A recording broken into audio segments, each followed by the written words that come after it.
Merdeka! Merdeka! Shalom Bapak Ibu Saudara, kembali lagi di GKM Menyapa. Bapak Ibu Saudara, tepat hari ini 17 Agustus kita sama-sama sedang merayakan HUT kemerdekaan Indonesia yang ke-78. Usia yang masih tergolong muda bagi sebuah negara. Tentu masih banyak hal yang kurang, masih banyak hal yang tidak ideal atau tidak sejahtera di dalam negeri ini. Bahkan karena itu banyak orang-orang Indonesia mulai pindah warga negara. Lalu bagaimana kita sebagai orang Kristen menyikapi negara kita yang kurang ideal ini? Bapak Ibu Saudara, di Yeremia 29 ayat 7 berkata, "Usahakanlah kesejahteraan kota kemana kamu aku buang, dan berdoalah untuk kota itu kepada Tuhan, sebab kesejahteraannya adalah kesejahteraanmu." Bapak Ibu Saudara, ini adalah perintah Allah kepada orang-orang Israel yang dibuang ke Babel. Mereka dibuang ke Babel karena dosa-dosa mereka kepada Tuhan. Tentu ketika mereka dibuang di kota Babel, mereka merasa nggak nyaman. Banyak dari mereka yang ingin lari, ingin meruntuhkan, ingin menjatuhkan Babel.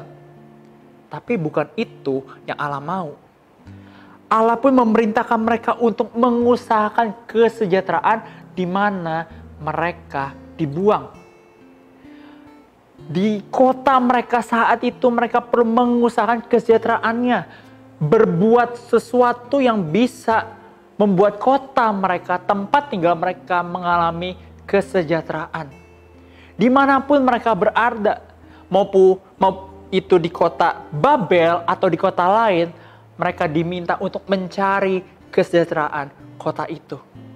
Demikian juga kita yang ada di Indonesia, ketika Tuhan telah menempatkan kita di Indonesia, bukan berarti kita apatis dengan ketidakidealan karena kita juga kurang nyaman, enggak, tapi kita juga mengusahakan kesejahteraan Indonesia.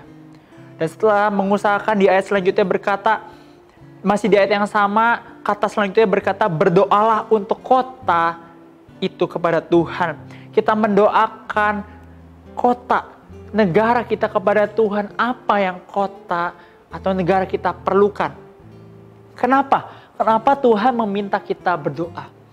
Karena banyak hal yang manusia tidak bisa lakukan, usahakan.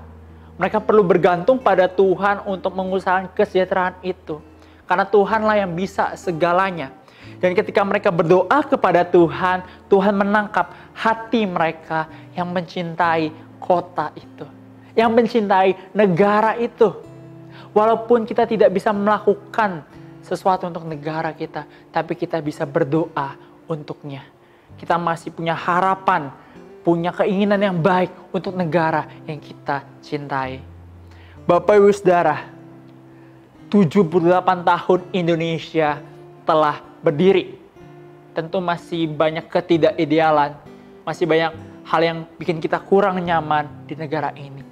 Tapi bukan berarti kita harus pindah negara, harus bersikap apatis. Enggak, melainkan kita setia pada negara kita. Kita mengusahakan dan mendoakan negara kita. Kita mengusahakan negara kita dengan pekerjaan kita, talenta, skill kita. Kita memajukan yang kurang dan memperbaiki yang salah. Kita pun juga bisa mendoakan negara kita ini. Jadi setelah video ini selesai, mari kita memberi waktu untuk berdoa bagi negara ini. Mengucap syukur atas penyertaan Tuhan selama 78 tahun Indonesia ini berdiri. Kita juga mendoakan pemerintah kita supaya bisa memiliki hikmat dalam memimpin negara ini. Kita juga berdoa untuk orang-orang yang belum mengalami kesejahteraan supaya mereka boleh mengalaminya.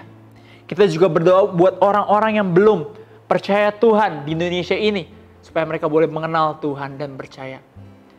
Jadi Bapak Ibu Saudara, cintai negeri Indonesia ini. Cintai dengan mengusahakan kesejahteraannya. Cintai dengan mendoakannya. Jadi selamat merayakan HUT kemerdekaan Indonesia yang ke-78.